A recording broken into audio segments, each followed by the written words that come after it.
बिस्मिल्लाहिर्रहमानिर्रहीम।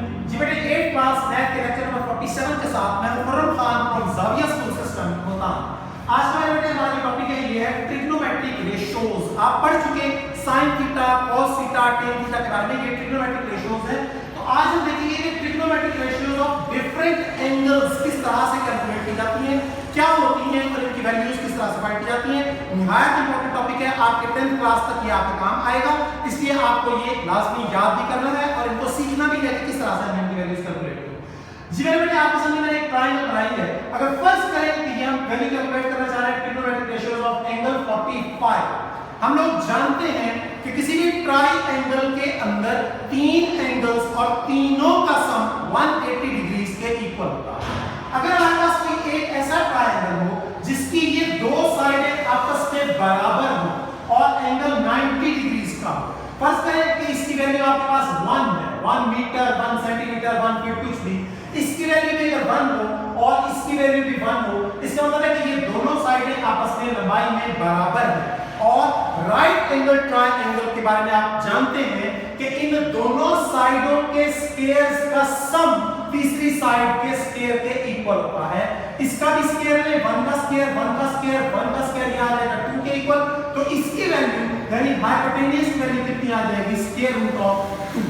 अब अगर ये एंगल 90 डिग्रीज का है, जैसे कि मैंने यहां पे शो किया हुआ है, तो टोटल सम होता है 180 डिग्रीज। इसका मतलब है कि ये दोनों एंगल्स मिलके 90 डिग्रीज के इक्वल होंगे, क्योंकि 90 प्लस 90 इज इक्वल टू 180। तीन एंगल्स टोटल होते हैं 180। अगर ये एंगल 90 का है तो ये दोनों मिलके 90 के होंगे। अगर दोनों साइडें आपस में बराबर हैं तो फिर ये दोनों एंगल्स भी इक्वल होंगे, यानी ये भी 90 का 45 डिग्रीज का होगा और ये भी 90 का 45 डिग्रीज का होगा। ये एंगल भी 45 का होगा, ये एंगल भी 45 का होगा। तब जब ये दोनों साइडें, ये साइड और ये साइड दोनों मेजरमेंट में इक्वल हो। अब अगर आपके पास ये एंगल 45 डिग्रीज का है तो हम पढ़ चुके तीन ट्रिग्नोमेट्रिक रेशियोज।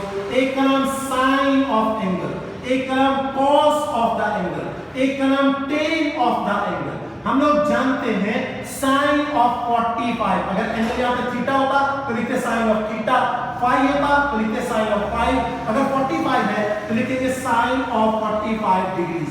साइन थीटा किसके इक्वल होता है, हम जानते हैं परपेंडिकुलर और हाइपोटेन्यूज। अब ये एंगल तो ये बेस तो ये परपेंडिकुलर और ये हाइपोटेन्यूज। तो साइन ऑफ 45 डिग्रीज किसके इक्वल आ जाएगा, परपेंडिकुलर और हाइपोटेन्यूज 1/√2 के इक्वल। साइन 45 की कीमत 1/√2, 1/√2 आएगा, ये 2 आएगा, ये मेरे बेटे आपके सामने आ जाएगा 1/sin ऑफ 45 1/√2 के इक्वल। इसी तरह अगर हम फाइंड करना चाहें cos ऑफ 45 डिग्रीज तो cos 45 किसके इक्वल होता है, हम जानते हैं sin इक्वल होता है परपेंडिकुलर और हाइपोटेन्यूज, cos इक्वल होता है बेस ओवर हाइपोटेन्यूज। अब बेस की वैल्यू कितनी है 1 और हाइपोटेन्यूज की वैल्यू वही √2, तो cos ऑफ 45 भी 1/√2 के इक्वल। जबकि tan थीटा यानी tan 45 की वैल्यू कितनी आ जाएगी, tan 45 होता है perpendicular over hypotenuse, perpendicular over base 1/1 यानी 1/1 इक्वल आ गया 1 के। तो ये तीन ट्रिग्नोमेट्रिक रेशियोज हमें आज सुनी 45 डिग्रीज के एंगल की। sin 45 1/√2, cos 45 1/√2 और इस तरह tan 45 की कीमत हमारे पास आ गई 1 के। यहां देखिए अब हम कैलकुलेट करना चाहते हैं ट्रिग्नोमेट्रिक रेशियोज ऑफ 30 एंड 60। अगर 30 और 60 की वैल्यू कैलकुलेट करना चाहें, जी मेरे बेटे हम जानते हैं कि किसी भी ट्रायंगल के अंदर तीन एंगल्स और तीनों का सम इक्वल होता है 180 डिग्रीज के।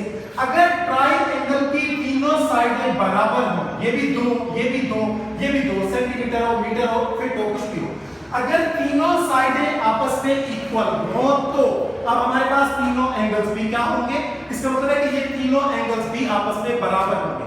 अगर ये वाली साइडें तीनों बराबर हैं तो फिर ये एंगल, ये वाला एंगल और ये वाला एंगल भी इक्वल होंगे।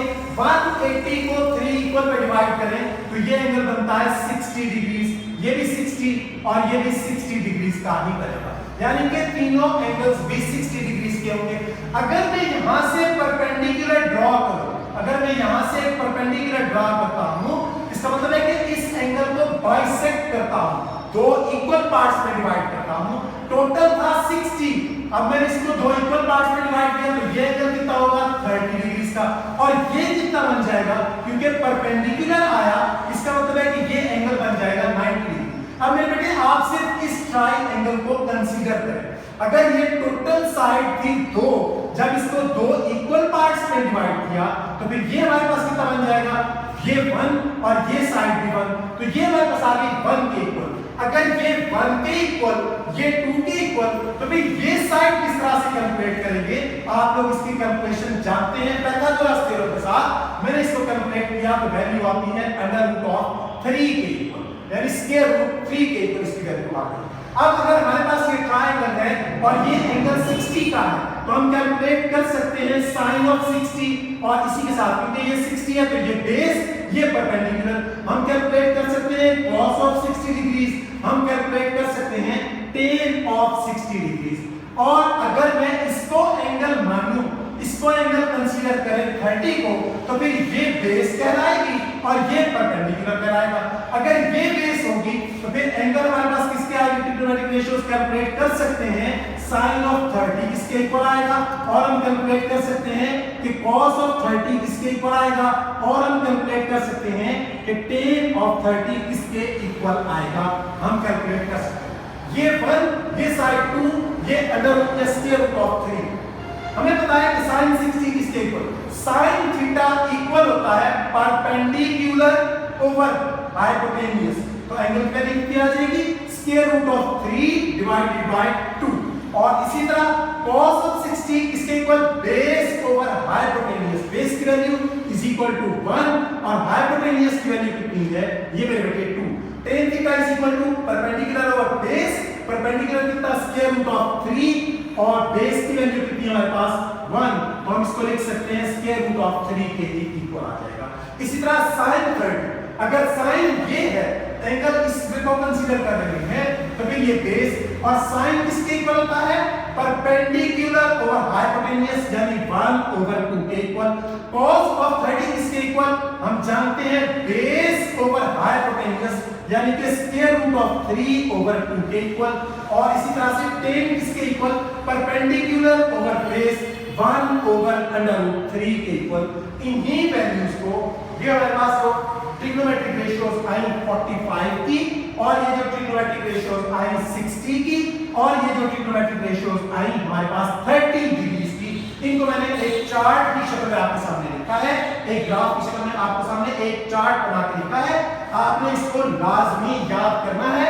मेरे बेटे पेपर में ये भी आ सकता है कि find the trigonometric ratios of 45, तो आपको ये आर्टिकल प्रोवाइड करना होगा।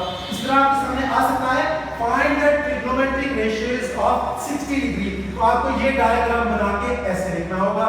और अगर आता है 30 डिग्री तो फिर यही डायग्राम बनाएंगे और ये चीजें लिखेंगे। ग्राफ आपके सामने में चार्ट मैंने आपके सामने बनाया, इसमें यहाँ पे एंगल की जगह शो किया थीटा। ट्रिग्नोमेट्रिक रेशियोज होती है 3, sin cos tan। थीटा अगर 30 डिग्री का हो तो sin की वैल्यू 1/2, यहां पर भी कैलकुलेट की 1/2 इधर लिख दिया। sin ऑफ 45, तो हमारे पास sin ऑफ 45 डिग्री किसके इक्वल होता है, sin ऑफ 45 1/√2 स्क्वायर रूट लिखी। और इसी तरह sin of 60 degree √3 divided by 2, ये sin की तीनों वैल्यूज लिखी। इसी तरह cos की तीनों वैल्यूज यहां से कैलकुलेट करके इधर लिखी, और tan की भी तीनों वैल्यूज मैंने यहां पे लिखी। आप देख सकते हैं sin अगर एंगल 30 डिग्री का हो तो sin 1/2, cos √3/2, tan 1/√3। इसी तरह अगर एंगल 45 डिग्री का हो तो 1/2, 1/√2 और 1 की वैल्यूज ये तीनों यहां लिखी हुई है। ये लाजमी आप लोगों ने रजिस्टर पर लिखनी है, और इन्हीं को मेरे बेटे आप लोग याद भी करेंगे। यही आपकी असाइनमेंट है और ये इंतहाई इंपॉर्टेंट टॉपिक है। रजिस्टर्स को लाजमी साथ के साथ कंप्लीट करेंगे। Thank you very much. अल्लाह हाफ़िज़।